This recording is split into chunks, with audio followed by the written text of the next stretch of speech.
আসসালামু আলাইকুম সম্মানিত ভিউয়ার্স, দেখতে পাচ্ছেন হাতি। আর হাতি দেখেন এই যে সামনে ধান ক্ষেত, আর ধান ক্ষেতকে উদ্দেশ্য করে হাতির এখানে আসা। আর সেই এত কষ্টের ফসল এখন ধান কাটার সময়, আর অল্প কিছুদিন গেলে ধানটি কাটতে হবে।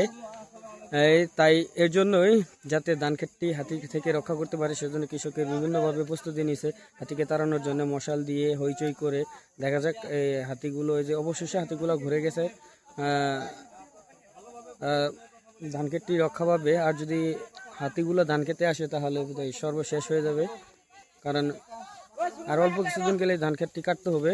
ধান প্রায় পাকা অবস্থা। তবে দেখতে থাকেন কি অবস্থা। হাতিগুলো এখনো যায় নাই, এখানে আছে, অবস্থান করতেছে। তবে হাতিকে এখান থেকে তাড়ানো না পর্যন্ত এখানে কোনো মানুষজন যাবে না। দেখেন এখানে অনেকজন লোক আছে, তারা সবাই কৃষক, আর তাদের এখানে জমি ফসল আছে। আর সেই ফসলকে রক্ষা করার জন্য তারা এখানে আসছে, কারণ এই বন্য হাতিগুলো চলে আসছে ফসলের মাঠে। তবে দেখতে থাকেন কি হয়। এই যে দেখেন এই পাশে অনেকজন লোক আছে। আর ওই যে সামনে দেখতেছেন, এটা হচ্ছে ইন্ডিয়ান বিএসএফ ক্যাম্প। আর ক্যাম্পের নিচেই কিন্তু ওটা ওটা ওটা ইন্ডিয়ান সীমানা, আর এটা হচ্ছে বাংলাদেশ। আর যেখানে মানুষগুলো দাঁড়িয়ে আছে এটা হচ্ছে বাংলাদেশ। আর যেখানে ওই যে যে ঘরগুলো দেখতেছেন ওটা ইন্ডিয়ান বিএসএফ ক্যাম্প। আর এখানে তারা চাষাবাদ করছে। আর দেখেন সামনেই হাতি। আর প্রত্যেক বছরে এই হাতিগুলো এই চাষের জমিগুলো, ধান ক্ষেতগুলো খেয়ে থাকে, নষ্ট করে থাকে। আর সেই সুবাদে এই বছরও হাতির আগমন। তবে দেখা যাক কি হয়, দেখতে থাকেন। ওই যে বিএসএফ ক্যাম্পে কিন্তু দুইজন বিএসএফ দাঁড়িয়ে আছে।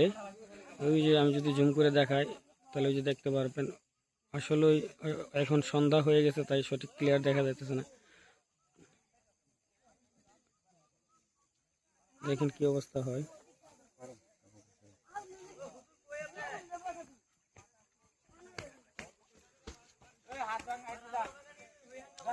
সবাই ভিডিওটি দেখে সাবস্ক্রাইব করবেন। আর এমন এমন নতুন ভিডিও পেতে সবাই চ্যানেলটি সাবস্ক্রাইব করে রাখবেন, লাইক করবেন, কমেন্ট করবেন, শেয়ার করবেন। সবাইকে অসংখ্য ধন্যবাদ। আবার দেখা হবে আগামী ভিডিওতে।